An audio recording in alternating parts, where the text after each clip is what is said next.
તો નમસ્કાર વિદ્યાર્થી મિત્રો, આપ સૌનું ફરી એકવાર સ્વાગત છે Oxford school of science commerce વિભાગ ધોરણ 11 વિષય આંકડાશાસ્ત્ર ચેપ્ટર નંબર 2 માહિતીનું નિરૂપણ.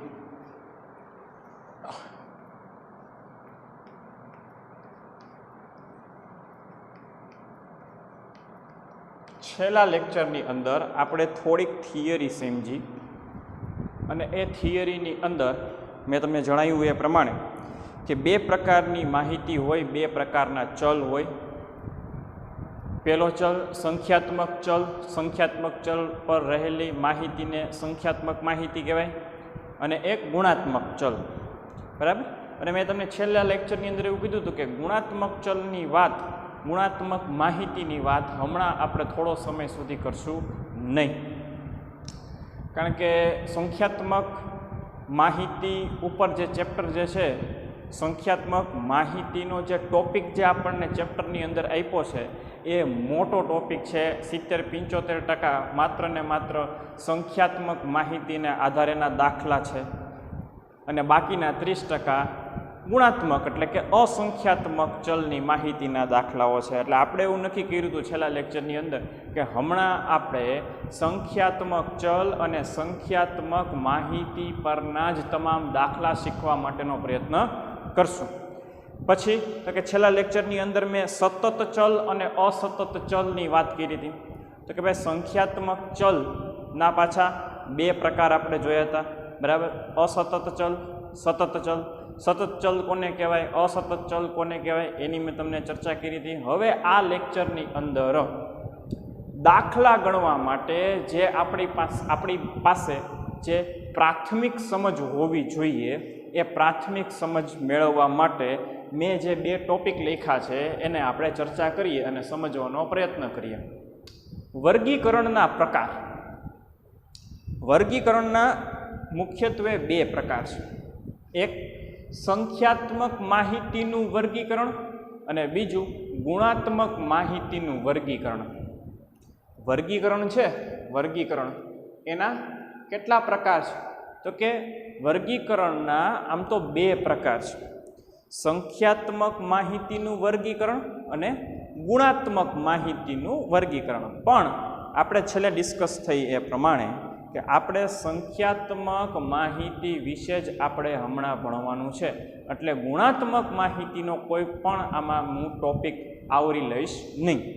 તો જો શું કહે છે, સંખ્યાત્મક વર્ગીકરણ એટલે કે સંખ્યાત્મક માહિતીનું વર્ગીકરણ. શું કહે છે? સંખ્યાત્મક ચલ. કેવો ચલ? સંખ્યાત્મક ચલ. આપણે જાણીએ છીએ સંખ્યાત્મક ચલ કોને કહેવાય?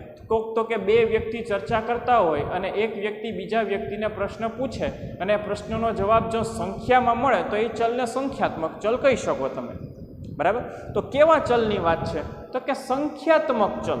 એના પાછા બે પ્રકાર છે. આપણે છેલ્લા લેક્ચરની અંદર જોયું એ પ્રમાણે સતત અને અસતત ચલની માહિતીના વર્ગીકરણને સંખ્યાત્મક વર્ગીકરણ કહે છે. આ તમારે પાકી બુકમાં લખવું પડશે. અને સાદો અને સિમ્પલ અર્થ છે સંખ્યાત્મક વર્ગીકરણ. સંખ્યાત્મક વર્ગીકરણ એટલે શું? તો કે સંખ્યાત્મક ચલ હોય, એ ભલે પછી અસતત ચલ હોય કે સતત ચલ હોય.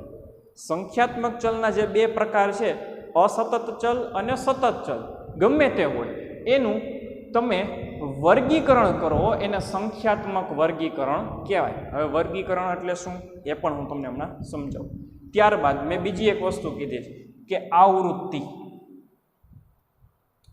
આવૃત્તિ એટલે શું એ પહેલાં તમારે સમજવું પડે. તો શું કહે છે? ચલના મૂલ્ય દીઠ તેનું પુનરાવર્તન દર્શાવતી સંખ્યાને તે ચલની આવૃત્તિ કહે છે. શું કહે છે? ચલના મૂલ્ય દીઠ તેનું પુનરાવર્તન, વારંવાર જે પુનરાવર્તન થતું હોય એ દર્શાવતી સંખ્યાને તે ચલની આવૃત્તિ કહે છે. આ બંને ટોપિક, સંખ્યાત્મક વર્ગીકરણ અને આવૃત્તિ, આ બંને સમજવા માટે હું તમને એક ઉદાહરણ આપું. બરાબર. અત્યારે મેં વાંચી લીધું, એમાંથી 30-40% શબ્દોને આધારે આપણે સમજી પણ લીધું, પણ વધારે સમજવા માટે હું તમને એક ઉદાહરણ આપું. મૌખિક ઉદાહરણ છે. બરાબર, ક્યાંય ચોપડીમાં આપેલું ન હોય એવું મારી જાતે બનાવેલું ઉદાહરણ છે અને એ તમને તમારી સમક્ષ રજૂ કરું અને તમે એનો સમજવાનો પ્રયત્ન કરજો. દાખલા તરીકે માની લ્યો કે અમરેલી શહેરમાં નાના બસ સ્ટેન્ડ એક ચોક છે અમરેલી શહેરની અંદર, જેને જીવરાજ મહેતા ચોક તરીકે પણ ઓળખવામાં આવે છે. બરાબર, નાના બસ સ્ટેન્ડ એક ચોક છે, મુખ્ય મથક છે, ગામનું સેન્ટર કહેવાય. બરાબર, અને લોકોની ભીડ એ ચોકની આજુબાજુ વધારે હોય છે, એટલે સ્વાભાવિક છે કે એ ચોકની આજુબાજુ ક્યાંક અકસ્માત પણ થતા હોય છે. બરાબર, અમરેલી શહેરની અંદર મધ્યમાં આવેલું નાના બસ સ્ટેન્ડ ચોક, જેને જીવરાજ મહેતા ચોક તરીકે પણ ઓળખવામાં આવે, અને એ આ શહેરનું એકદમ મધ્યમાં આવેલો ચોક છે. અને ત્યાં ગળદી એટલે કે ભીડભાડ પણ વધારે હોય છે, અને એ ભીડભાડ વધારે હોવાને કારણે ત્યાં અકસ્માતની સંખ્યાઓ જોવા મળે છે. હવે માની લ્યો કે 10 દિવસ હું એ ચોકે બેઠો એ જાણવા માટે કે આ ચોકની અંદર પર ડેના નાના મોટા કેટલા અકસ્માત થાય છે. 10 દિવસ સુધી મારે અભ્યાસ કરવો છે, 10 દિવસ સુધી મારે માહિતીનું એકત્રીકરણ કરવું છે. ક્યાંનું? તો કે નાના બસ સ્ટેન્ડ ચોક ઉપર મારે પ્રત્યક્ષ રીતના બેસીને મારે જોવું છે સવારથી સાંજ સુધી, એટલે કે રાત સુધી 24 કલાક દરમિયાન. બરાબર, એવા મેં 10 દિવસ પસંદ કર્યા છે કે 10 દિવસ દરમિયાન કેટલા અકસ્માત થાય છે એની મારે એક યાદી તૈયાર કરવી છે. બરાબર, તો માની લ્યો કે એવું બન્યું કે પહેલા દિવસે હું ત્યાં બેઠો હતો અને ત્યાં મેં જોયું તો 2 અકસ્માત થયા હતા. બરાબર, પહેલા દિવસે 2 અકસ્માત, બીજા દિવસે નહીં, પહેલા દિવસે 2 અકસ્માત. બરાબર, બીજા દિવસે 5 અકસ્માત મેં થતા જોયા. બરાબર, પછી ત્રીજા દિવસે મેં 7 અકસ્માત નાના બસ સ્ટેન્ડ ચોકમાં થતા જોયા. ત્યારબાદ પછી તો કે મેં ત્યાં 6 અકસ્માત થતા પણ જોયા છે.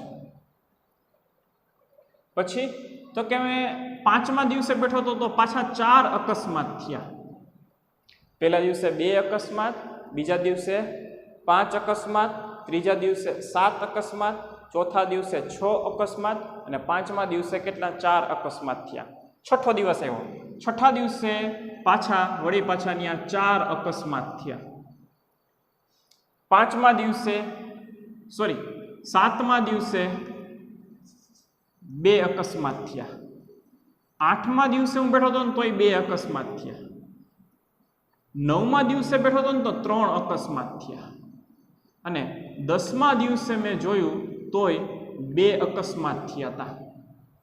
10 દિવસ સુધી હું ત્યાં બેઠો જ રહ્યો. નાના બસ સ્ટેન્ડ ચોક અમરેલીનો શહેરનો સૌથી વચ્ચેનો વિસ્તાર કહેવાય, ભીડભાડવાળો વિસ્તાર છે. વાહનોની અવર જવર શરૂ જ હોય, ગળદી પણ હોય, ટ્રાફિક જામની સમસ્યા પણ થાય છે. ખાસ કરીને અત્યારે રોડ બનવાના કામગીરી શહેરની અંદર જગ્યાએ શરૂ હોય, તો એના કારણે એક બાજુ રોડ બનતો, એક બાજુ વાહન વ્યવહાર શરૂ હોય, તો ગળદીનું પ્રમાણ વધી જાય. પ્લસ વરસાદની સિઝન છે, વરસાદની સિઝનની અંદર તમે જાણો છો એ પ્રમાણે રોડ ભીના હોય તો સ્લીપ થવાના ચાન્સીસ વધારે રહે. અને ઘણા લોકો એવા પણ હોય કે જે બહુ સારી રીતના ડ્રાઇવિંગ કરતા ન હોય, ભગાવવામાં અને ઉતાવળમાં નીકળી જવા માગતા હોય, તો એવા બધા લોકોના કારણે અકસ્માતો થતા રહેતા હોય છે. તો મારે 10 દિવસ હું એ સ્થળ ઉપર બેઠો, પ્રત્યક્ષ રીતના બેઠો અને મેં માહિતી એકત્રિત કરી. અને માહિતી એકત્રિત કરતાં મને જાણવા મળ્યું કે પહેલા દિવસે નાના બસ સ્ટેન્ડ ચોકે 2 અકસ્માત થાય છે, બીજા દિવસે 5 અકસ્માત થયા, ત્રીજા દિવસે 7 અકસ્માત થયા, પછી 6 અકસ્માત થયા, 5મા દિવસે 4 અકસ્માત થયા, છઠ્ઠા દિવસે 4 અકસ્માત થયા, બીજા દિવસે 7મા દિવસે 2 અકસ્માત થયા, 8મા દિવસે 2 અકસ્માત થયા, 9મા દિવસે 3 અકસ્માત થયા અને 10મા દિવસે એટલે કે છેલ્લા દિવસે 2 અકસ્માત થયા. મેં પ્રત્યક્ષ રીતના જોયા અકસ્માત થતા. આ કોઈ હંબક વાત નથી, મેં પ્રત્યક્ષ રીતના માહિતી એકત્રિત કરી છે, રૂબરૂ ત્યાં હાજર રહીને. બરાબર. હવે આ પ્રકારની માહિતી મેં ઉઘરાવી અને મેં એમ લખ્યું કે અકસ્માતની સંખ્યા 10 દિવસ દરમિયાન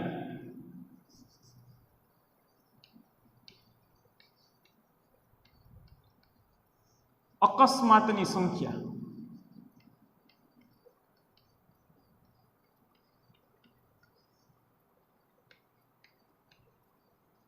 આ આપણી 10 દિવસ દરમિયાનની અકસ્માતની સંખ્યા. હવે જો અમે આ માહિતી લખીશું, આ માહિતીનું મારે કંઈ અર્થઘટન કરવું હોય કે એના વિશે મારે કંઈક વધારે પડતું એનાલિસિસ કરવું હોય કે આ માહિતીને ધ્યાનમાં રાખી અને મારે કોઈ પણ પરિણામો નક્કી કરવા હોય તો આ તો આમ આડી અવળી માહિતી. જો પહેલા દિવસે આટલા, બીજા દિવસે આટલા, પાંચમા દિવસે આટલા, સાતમા દિવસે આટલા, 10મા દિવસે આટલા, બરાબર. આ કાંઈ આમ મજા આવે એવી માહિતી નથી. અને કોઈ પણ વ્યક્તિ આ માહિતીને આમ પહેલી વખત જોતા એ કાંઈ બહુ કાંઈ જાજુ કાંઈ સમજી શકે નહીં. એટલે આ પ્રકારની માહિતીને છે ને, આ પ્રકારની છૂટી છવાઈ માહિતીને છે ને અવર્ગીકૃત માહિતી કહેવાય. શું કહેવાય? અવર્ગીકૃત માહિતી. આ છૂટી છવાઈ છે, બરાબર. આની અંદર તમે કોઈ એનાલિસિસ કે કોઈ પેટન્ટ નક્કી કરવા બેસો કે જોવા બેસો, આનું અર્થઘટન કરવા બેસો તો તમે આવી રીતની અલગ આમ આડીઅવળી માહિતીના આધારે તમને કાંઈ બહુ સારા પરિણામો તમને જોવા મળે નહીં. અને આ પ્રકારની માહિતીને, આવી છૂટી છવાઈ માહિતીને કેવા પ્રકારની માહિતી કહેવાય? તો કે અવર્ગીકૃત માહિતી કહેવાય. હવે તમારે આ માહિતીને આધારે કોઈ પણ પ્રકારનો નિર્ણય લેવો હોય, અર્થઘટન કરવું હોય, એનાલિસિસ કરવું હોય, કાંઈ પણ કરવું હોય તો તમારે આ અવર્ગીકૃત માહિતીનું વર્ગીકરણ કરવું પડે. શું? તો કે આ અવર્ગીકૃત માહિતીનું શું તમારે કરવું પડે? તો કે વર્ગીકરણ કરવું પડે. વર્ગીકરણ કેવી રીતના? તો જો આ જો અહીંયા લખું છું, વર્ગીકરણ.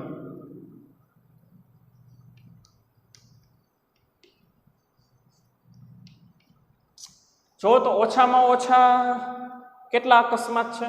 ઓછામાં ઓછા 2 અકસ્માત છે. વધુમાં વધુ જુઓ તો કેટલા અકસ્માત છે? 7 અકસ્માત છે. તો એવો દિવસ એકેય નથી આવ્યો કે જ્યારે 1 અકસ્માત થયા હોય. એવો દિવસ ક્યારેય નથી આવ્યો કે 0 અકસ્માત થયા હોય.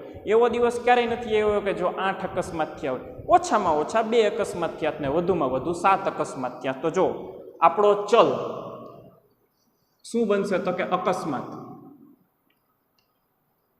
જેને સામાન્ય રીતના આપણે x તરીકે દર્શાવતા હોય. અકસ્માતની સંખ્યા સામાન્ય રીતના આપણે એને x તરીકે દર્શાવતા હોય. તો 2 અકસ્માત થયા હોય એવા દિવસો છે, 3 અકસ્માત થયા હોય એવા દિવસો છે, 4 અકસ્માત થયા હોય એવા દિવસો છે, 5 અકસ્માત થયા હોય એવા દિવસો છે, 6 અકસ્માત થયા હોય 6 એવા દિવસો છે, અને 7 અકસ્માત થયા હોય એવા દિવસો પણ છે આપણી પાસે. 8 અકસ્માત થયા હોય એવા દિવસો છે નહીં, બરાબર. તો આ આપણો ચલ કોણ? તો કે x.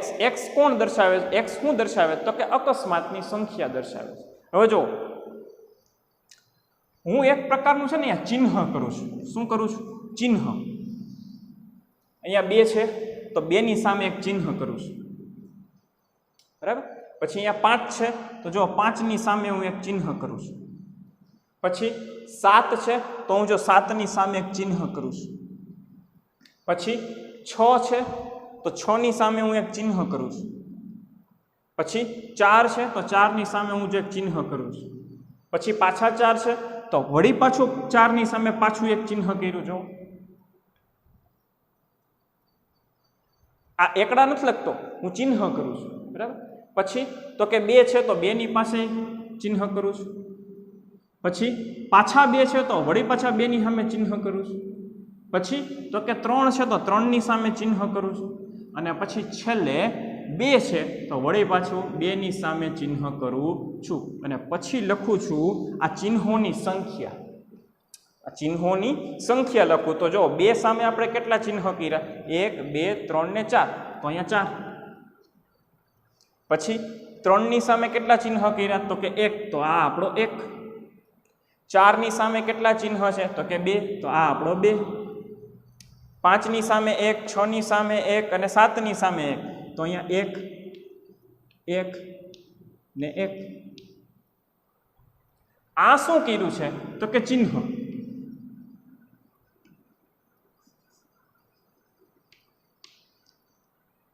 અને આ ચિહ્નની સામે આ શું લખ્યું તો કે ચિહ્ન જેટલા હતા એની સંખ્યા લખી છે, અને આ ચિહ્નનો જો હું સરવાળો કરું ને, આ જો આ બધાનો, તો જો 4 5 6 7 8 9 ને 10, આપણે જાણીએ છીએ કે આપણે 10 દિવસ માટેની માહિતી એકત્રિત કરી, તો જો બધાનો સરવાળો કર્યો તો જો 10 આવી ગયા, બરાબર. તો મેં શું કર્યું તો કે આ અવર્ગીકૃત માહિતી છે. આ શું છે? અવર્ગીકૃત માહિતી, આડી એવડી પ્રકારની માહિતી, આમાં કઈ ખબર પડે નહીં એવી પ્રકારની માહિતી, પ્રાથમિક માહિતી, અને બધું કહી શકો તો, બરાબર. અને આ માહિતી મેં ઉઘરાવી, એનાલિસિસ કરવું હતું, અર્થઘટન કરવું હતું, તો ક્યાંય ખ્યાલ આવતો નહોતો, એટલે અર્થઘટન એનાલિસિસ કરવા માટે મેં એક કોષ્ટક રચના કરી, અને કોષ્ટક રચનાની અંદર મેં જો એક પ્રકારનું વર્ગીકરણ કરી નાખ્યું. જો વર્ગીકરણ એટલે શું તો કે છૂટું પાડવું. વર્ગીકરણ એટલે શું તો કે છૂટું પાડવું. અહીંયા જુઓ ને, અહીંયા તો તમને એમ લાગે કે બધું એક હારે છે, કાંઈ છૂટું પડ્યું હોય એવું લાગતું નથી, પણ તમે જો અહીંયા જુઓ ને તો તમને જો લાગે છૂટું પડેલું હોય એવું.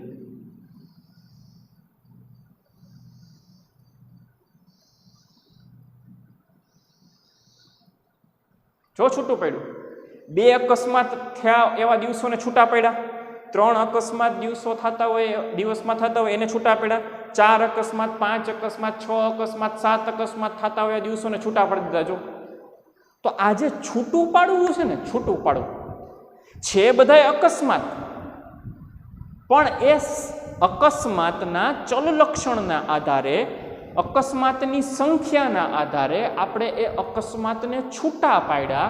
આ છૂટા પાડવાના જે આપણે જ્યાં રીત કરી એને કહેવામાં આવે વર્ગીકરણ.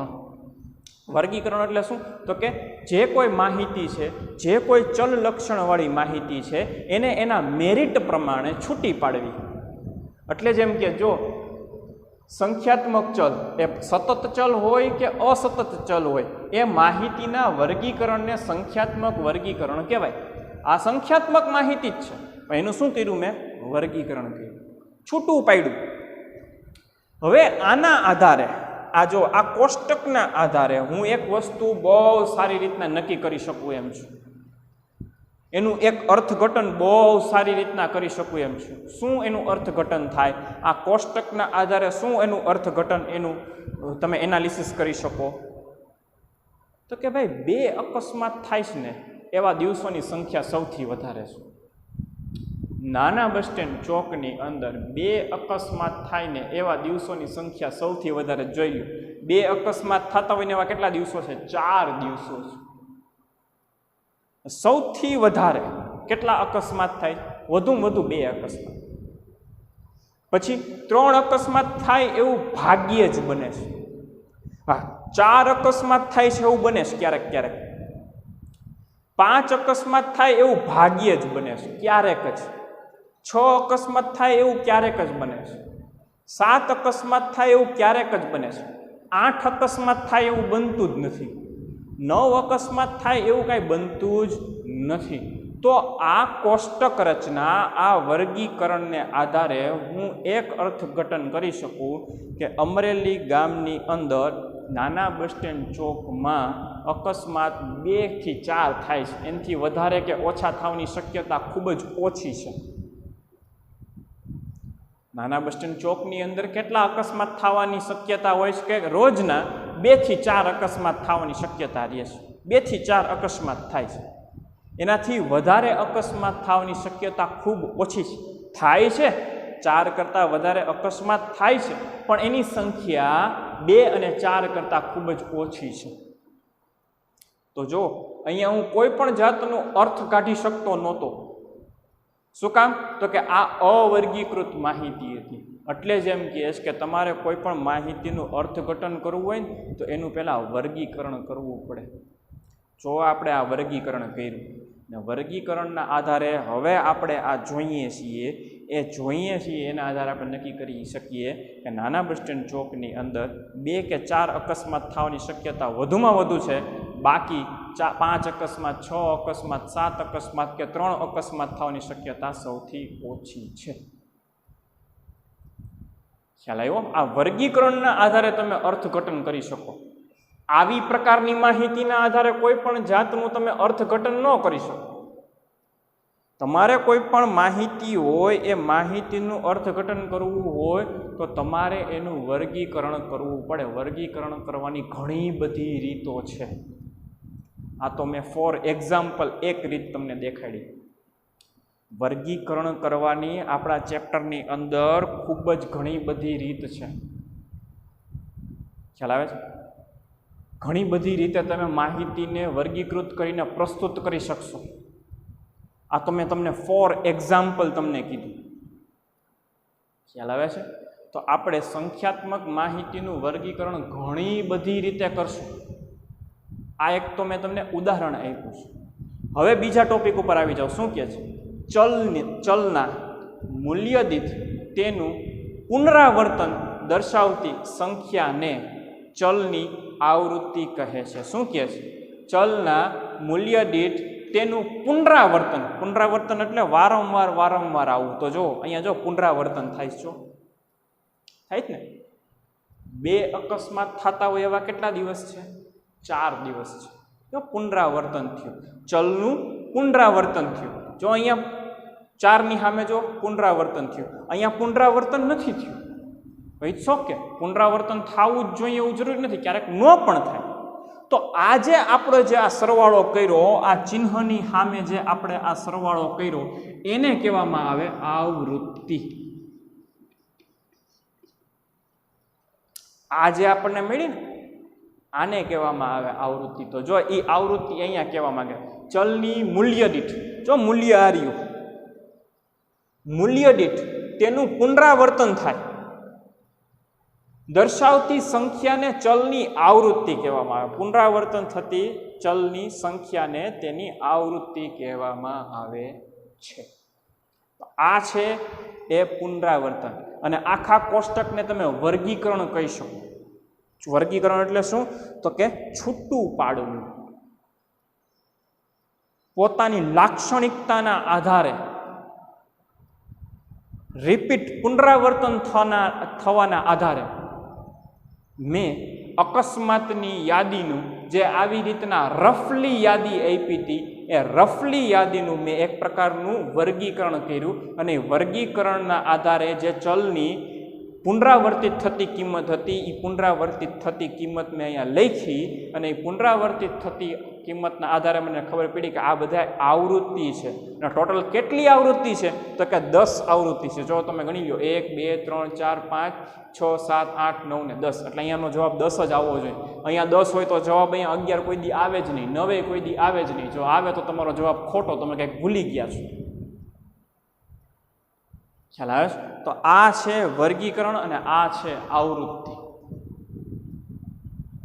તમે પાકી બુકની અંદર આ નોંધ લખજો અને એ નોંધ પછી દાખલા તરીકે અહીંયા સુધી પ્રશ્ન લખજો અને ત્યારબાદ એનો આ જવાબ લખજો, જેથી કરીને મહિના પછી કે 2 મહિના પછી આવૃત્તિ વિશે અથવા તો વર્ગીકરણ વિશે કંઈ પણ ભૂલાઈ ગયું હોય તો આ તમે ઉદાહરણ યાદ રાખો, અથવા તો ઉદાહરણ તમારી પાકી બુકમાં લખેલું હોય તો ભવિષ્યમાં ક્યારેય પણ ભૂલાઈ જાય તો આ ઉદાહરણના આધારે તમે આવૃત્તિ અથવા તો વર્ગીકરણને સમજી શકો.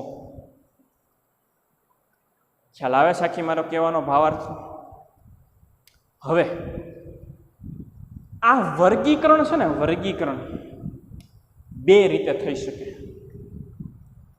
વર્ગીકરણ છે ને, વર્ગીકરણ એ 2 રીતે થઈ શકે. બરાબર? આ વર્ગીકરણ અથવા તો એના બીજા શબ્દોમાં એમ કહી શકું કે આ આવૃત્તિનું વિતરણ છે ને, ચા વિતરણ કરેલું છે. અહીંયા જો બધી ભેગી હતી, અહીંયા શું કર્યું તો કે જો બધા એનું છૂટું પાડ્યું છે, વિતરણ કર્યું છે. તો આ આવૃત્તિનું જે વિતરણ કર્યું છે ને, આ છૂટા પાડી જ ને આ આવૃત્તિને, એ આવૃત્તિનું વર્ગીકરણ અથવા તો આવૃત્તિનું વિતરણ 2 રીતે થઈ શકે. એ આપણો આના પછીનો ટોપિક છે. 2 મિનિટ સાઈડમાં વયો જાઓ એટલે જેથી કરીને તમે આખું બોર્ડ જોઈ શકો. અને ત્યારબાદ આ લેક્ચરની અંદર આ આવૃત્તિનું વર્ગીકરણ અથવા તો આવૃત્તિની વિતરણની બે રીત મારે તમને કહેવી છે અને સમજાવવી છે.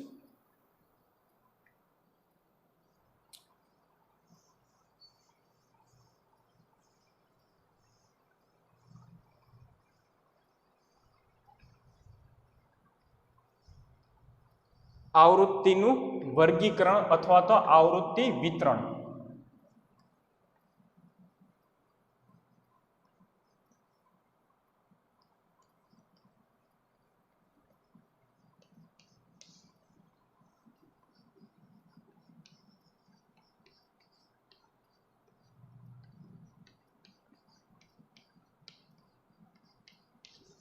કોનું વર્ગીકરણ, કોનું વિતરણની વાત ચાલે છે? તો કે આનું. કોના વિતરણની વાત ચાલે છે? કોના વર્ગીકરણની વાત ચાલે? તો કે આવૃત્તિના.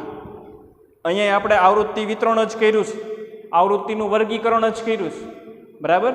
તો એની પાછી આવૃત્તિનું વિતરણ અથવા તો આવૃત્તિનું વર્ગીકરણ કરવા માટેની બે રીત છે. એમાં પહેલી રીત છે સતત આવૃત્તિ વિતરણ અને બીજી રીત છે એનું નામ છે અસતત આવૃત્તિ વિતરણ.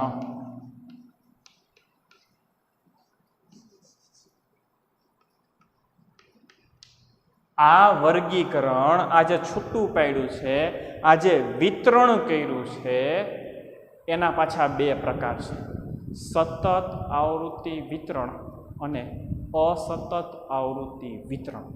અને આપણે સંખ્યાત્મક માહિતી વિશે જ બધું ભણીએ છીએ, એ વસ્તુ ધ્યાનમાં રાખીને બધું સમજવાનું છે, બરાબર. તો સંખ્યાત્મક માહિતી, સંખ્યાત્મક ચલ પર રહેલી માહિતીનું વર્ગીકરણની જ આપણે વાત કરીએ છીએ. બીજી કોઈ ચર્ચા ગુણાત્મક માહિતી કે અસંખ્યાત્મક માહિતીની વાત કરતા નથી. આ મગજમાં ફિટ કરેલું રાખજો. શું કહે છે? આવૃત્તિનું વિતરણ અથવા તો આવૃત્તિનું વર્ગીકરણ. તો આવૃત્તિના વિતરણ માટે તમને બે રીત આપી છે. કેટલી? બે રીત આપી છે. કઈ? તો કે સતત આવૃત્તિ વિતરણ અને અસતત આવૃત્તિ વિતરણ. તો કે સતત આવૃત્તિ વિતરણ એટલે શું ને અસતત આવૃત્તિ વિતરણ એટલે શું? તો જો સતત આવૃત્તિ વિતરણ એટલે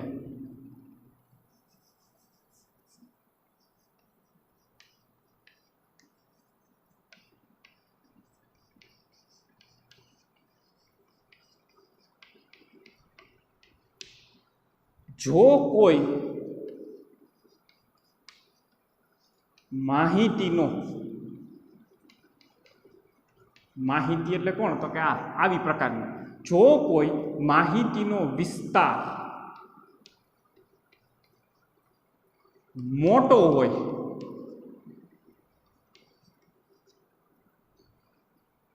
તો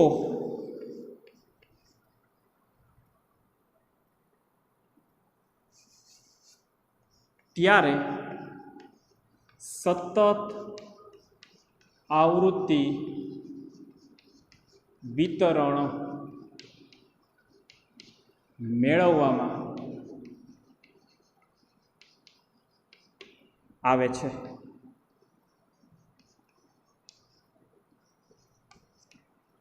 ઉદાહરણ દ્વારા સમજાવીશું. બીજું, અસતત આવૃત્તિ વિતરણ.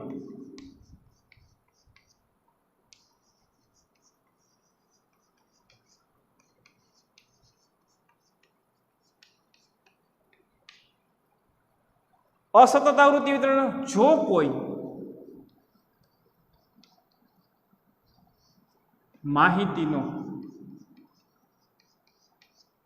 વિસ્તાર નાનો હોય ત્યારે અસતત આવૃત્તિ વિતરણ મેળવવામાં આવે છે.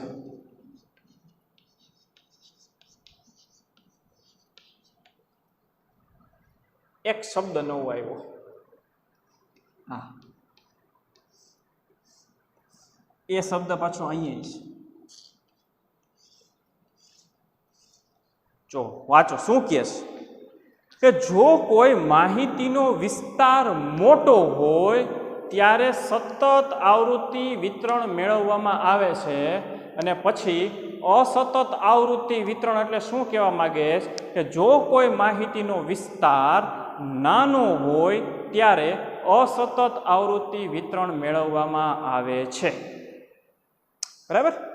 હવે મેં આની પહેલાના લેક્ચરની અંદર કીધું હતું કે સતત સતત અસતત અસતત ઘણું થશે ચેપ્ટરની અંદર. સતત સતત અસતત અસતત એવું ચેપ્ટરમાં ઘણી વાર થશે. આની પહેલાના લેક્ચરની અંદર મેં તમને સતત ચલની વાત કરી હતી. આજે હું સતત આવૃત્તિ વિતરણની વાત કરું છું. બે ફેરફારવાળું છે. સતત ચલ અને સતત આવૃત્તિ વિતરણ એ બંનેમાં ફેરફાર છે. એટલે સતત ચલની દ્રષ્ટિએ જોવાનું, આવૃત્તિ વિતરણની દ્રષ્ટિએ જોવાનું. સતત ભેગું ન થઈ જાય એટલું ધ્યાન રાખવાનું છે, મારો કહેવાનો ભાવાર્થ એટલો. એવી જ રીતના અસતત એ જો અસતત ચલય હતો, અસતત આવૃત્તિ વિતરણય હતું, તો બે ભેગું ન થઈ જાય એનું ધ્યાન રાખવાનું છે. હવે માહિતીનો વિસ્તાર મોટો હોય ત્યારે સતત આવૃત્તિ વિતરણ, માહિતીનો વિસ્તાર નાનો હોય ત્યારે અસતત આવૃત્તિ વિતરણ. તો માહિતીનો વિસ્તાર મોટો કેવી રીતના, નાનો કેવી રીતના, એની સમજણ તમે મેળવી લો ઉદાહરણ દ્વારા.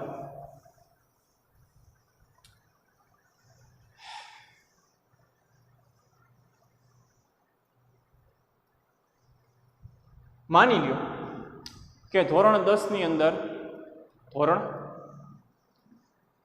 10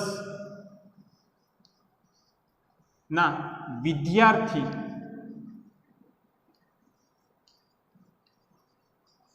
ના પીઆરની યાદી હું તમને નીચે લખી દઉં છું. ધોરણ 10માં વિદ્યાર્થીના પીઆર પર્સન્ટાઇલ રેન્કની યાદી હું તમને નીચે લખી દઉં. તો જો માની લો કે કોઈ એક વિદ્યાર્થીને 65 પીઆર આવ્યા છે, કોઈ એક વિદ્યાર્થીને 97 પીઆર આવ્યા છે. બરાબર. કોઈ એક વિદ્યાર્થીને માની લો કે 86 પીઆર આવ્યા છે, કોઈ એક વિદ્યાર્થીને માની લ્યો કે 74 પીઆર આવ્યા છે, કોઈ એક વિદ્યાર્થીને માની લ્યો કે 69 પીઆર આવ્યા છે, કોઈ વિદ્યાર્થીને માની લ્યો કે 77 પીઆર આવ્યા છે, કોકને માની લ્યો કે 83 પીઆર આવ્યા છે, કોકને માની લ્યો કે 92 પીઆર છે, કોકને માની લ્યો કે 99 પીઆર છે, કોકને માની લ્યો કે 63 પીઆર છે. 10 વિદ્યાર્થી છે ધોરણ 10માં. બરાબર. અને એની વાર્ષિક પરીક્ષાના પીઆર મેં અહીંયા લખ્યા. 10 વિદ્યાર્થી છે, ઝાઝા વિદ્યાર્થીની વાત કરતા નથી. તો માહિતીનો વિસ્તાર કોને કહેવો? તો કે વિસ્તાર એટલે શું ખબર? મોટામાં મોટી માહિતી.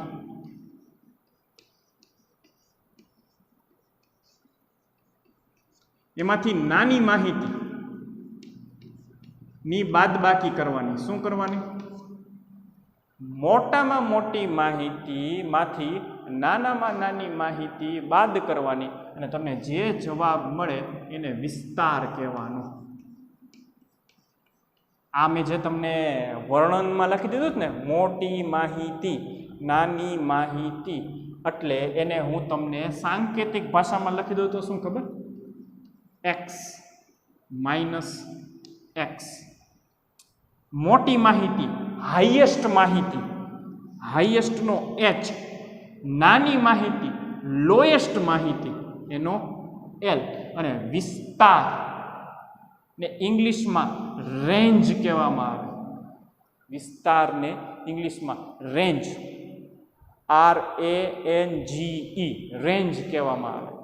તો આજે મેં તમને વર્ણનમાં તમને જે સૂત્ર લખી દીધું ને એનું મેં સાંકેતિક સૂત્ર લખી દીધું. તમારે દાખલામાં આવું સાંકેતિક સૂત્ર જ લખવાનું થશે. ખ્યાલ આવે છે? તો નાનામાં નાની માહિતીને મોટામાં મોટી માહિતી જુઓ, આ નાનામાં નાની, આ મોટામાં મોટી. તો મોટામાં મોટી અહીંયા લખું છું, નાનામાં નાની અહીંયા લખું છું, અને આનો જવાબ જે આવે એને માહિતીનો વિસ્તાર કહેવામાં આવે. કેટલો આવે છે? 99 - 63. 99 - 63. તો માહિતીનો વિસ્તાર છે ને 36 આવ્યો. એક વસ્તુ સમજી લ્યો, જો કોઈ પણ માહિતીનો વિસ્તાર 5-6 કરતા મોટો આવે, જો કોઈ માહિતીનો વિસ્તાર 5-6 કરતા મોટો આવે તો તમારે એને મોટો વિસ્તાર સમજવાનો છે. શું બોલું છું એ સમજી લો. જો કોઈ દાખલાની અંદર માહિતીનો વિસ્તાર 5-6 કરતા મોટો જવાબ આવે, જો આ 5-6 કરતા મોટો જવાબ છે, તો તમારે એને મોટો વિસ્તાર સમજવાનો.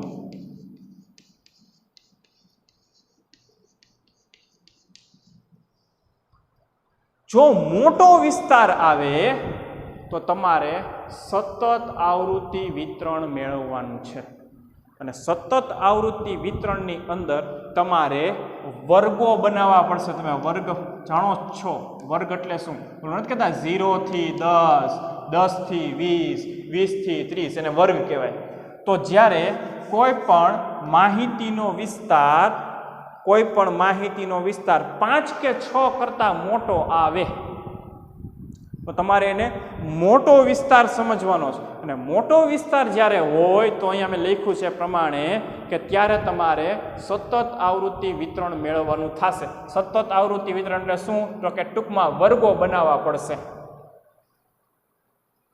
અને જો માહિતીનો વિસ્તાર 5 કે 6 હોય અથવા તો 5 કે 6 કરતા નાનો હોય, જો કોઈ માહિતીનો વિસ્તાર 5 કે 6 હોય અથવા તો 5 કે 6 કરતા નાનો હોય તો તમારે એને નાનો વિસ્તાર સમજવાનો. જો આની પહેલાંના ઉદાહરણની અંદર જુઓ, ઓછામાં ઓછા 2 અકસ્માત, વધુમાં વધુ 7 અકસ્માત. તમે મોટી માહિતીમાંથી નાની માહિતી બાદ કરો એટલે કે 7 - 2 કરો તો તમારો વિસ્તાર જો 5 મળે. જો આની પહેલાંના ઉદાહરણની અંદર તમે જોઈ લ્યો. જો મેં શું કર્યું હતું, નાનામાં નાની માહિતી, મોટામાં મોટી માહિતીમાંથી નાનામાં નાની માહિતી બાદ કરી. આની પહેલાંના ઉદાહરણની અંદર પણ તમે એવું કરી જુઓ તો તમારે શું કરવું પડશે? 7 - 2 કરવું પડશે. તમને વિસ્તાર કેટલો મળશે? 5 મળશે. તો એવા પ્રકારના વિસ્તારને કેવો કહેવાય? તો કે નાનો વિસ્તાર કહેવાય. અને જો નાનો વિસ્તાર હોય તો તમારે અસતત આવૃત્તિ વિતરણ મેળવવું પડશે. જો અહીંયા લખ્યું ચોખ્ખું, વિસ્તાર કેવો હોય? નાનો હોય. નાનાની ડેફિનેશન શું? નાનાની વ્યાખ્યા શું? 5-6 કરતા 5-6 જેટલું અથવા તો 5-6 કરતા નાનું, એ નાનાની વ્યાખ્યા. ને મોટાની વ્યાખ્યા શું? તો કે 5-6 કરતા મોટું હોય એ બધું મોટું. વિસ્તાર નાનાની વ્યાખ્યા શું?